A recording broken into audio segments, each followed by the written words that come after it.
I'm Mike Sargent. It's 2015, and this is Arise on Screen. 1, 2, 3, 4. 1, 2, 3, get up. From biopics about Martin Luther King Jr. and James Brown to a black woman in the 18th century and a female superstar in today's music industry, 2014 was a diverse year for black film. We take a look back at 2014 and give our picks for the best black films of the year. The first black silent film was recently discovered in the Museum of Modern Art collection. MoMA film curator Ron Magliozzi joins us to discuss the amazing discovery of film footage from over a century ago. You are really, really special to me. Africa Magic Go is changing the way the world watches African TV and film.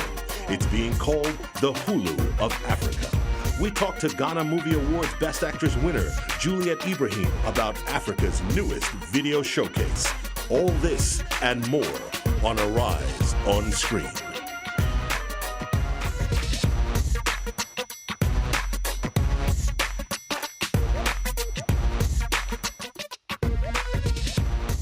I'm Mike Sargent, and welcome to Arise on Screen. Today, I'm joined by two film critics who have been with us all year long.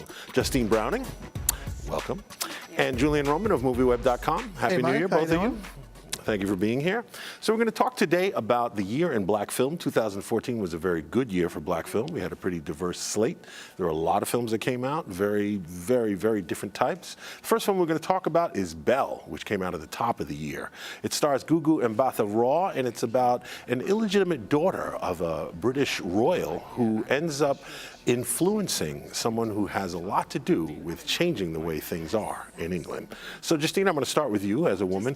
What did you think of this film? It was such an interesting. Well, I loved it so departure. much, and a huge reason why, and we talked about this when I was first reviewing it, is I was a script reader intern years ago. Right. I read it, I did coverage for it, and I really thought they were never going to make this movie, but here's why they should. And I had, of course, an endless list of reasons. I thought it was a beautiful film that was something that has not been done before on screen, and I was so excited when I heard they were actually making it. And I think the fact that it's picked up steam over the last few months, even though it came out earlier in the year and people are really still talking about it, still talking about the performances, is a testament to how great a film is. Well, you know, one of the other things I think that makes this film and this past year so interesting for black film is that not only did it have a female protagonist, but the writer and director were both females of color. And that's something that's rare in Hollywood. And we have a couple more films like that. Now, you, Julian, did you like this film? You're a guy.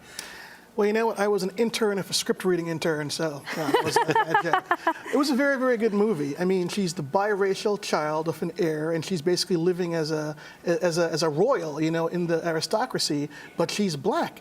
And so Tom Wilkinson, you know, plays her granduncle, who's also the judge that's deciding this very key case about slavery in the United Kingdom.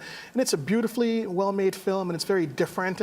And it's good to see a black character not suffering under what we would normally see at this point in time. You know, she is a part of the aristocracy and is played very, very well by Gugu. And Tom Wilkinson, who plays her granduncle, is fantastic. Yes, and he really has a strong role in this film as well. Well, it's interesting because Tom Wilkinson is going to be in another film that we talk about this year. Yes. He's a really great supporting actor. And one of the things I liked about this movie He's a great is actor, that period. He's a great actor, period. But, I mean, he's an actor who, you get whatever role you give him, he's going to shine, whether he's a good guy or a bad guy. I like this film also because I think it shows something in a part of history that most people didn't even know, which is this massacre that happened at sea, which was the sort of the impetus to what was going on in England at the time. So I think it was more than just a film. It was something that really told us about how things got to be the way they are today. It does a great job of balancing the romance, you know, those classic romantic period films that we see a lot of. It does a great job balancing the political themes as well, and that's rare. I agree. Well, when we come back, what were you going to say? Well, I was going to say, you know, the romance part of it I could have given and take, but the idea of, like, are the slaves product or cargo, or are there human lives? Right. So you've got that juxtaposed with this biracial girl who's living in the aristocracy and seeing what the life of 100% black people are like. It's fascinating. Okay. Well, we're going to move on to our next film, which is Get On Up. And that is a film that I think that really had, at this point now, it came out early in the year, so I think maybe people forgot just what an amazing performance Chadwick Boseman gave in the role as James Brown. So I'm going to start with you, Julian. Now, this is a movie that I think is somewhat underrated Yes. because I think, you know, James Brown is one of those figures, and someone mentioned this to me, that he's sort of 50-50 with people of color. Some people love him, some people could care less. And this is not a film that I think was marketed the way it could have been and could have done well.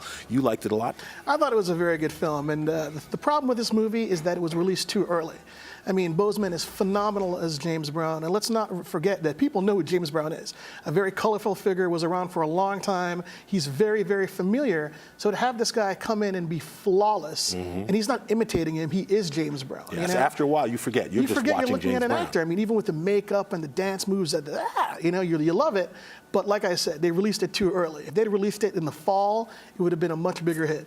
Well, I don't know if they had the confidence in it that they should have, but I definitely think it's a film it's in our top 5 for a reason, and mostly to me because of Chadwick Boseman's performance. Narrative Now, structure. what about you? The narrative structure to me was the best thing about it because it goes against everything that we normally see in biopics. I mean, you remember the opening scene so well, I'm sure. Of course, where he comes in to this place. And I wasn't really a fan of the narrative structure, to be honest with you. That was one of my problems That was with the the best movie. part for me. But the performances, I thought, made up for that. Well, the cast is incredible, and I love the way they have the flashbacks and how certain moments affected him and how that poured into his art. To me, that was the most affecting part of it.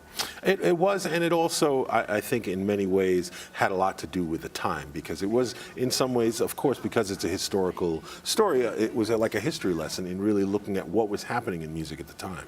So I really, really enjoyed this film. We're going to move on, and we've got more films to talk about here on Arise on Screen.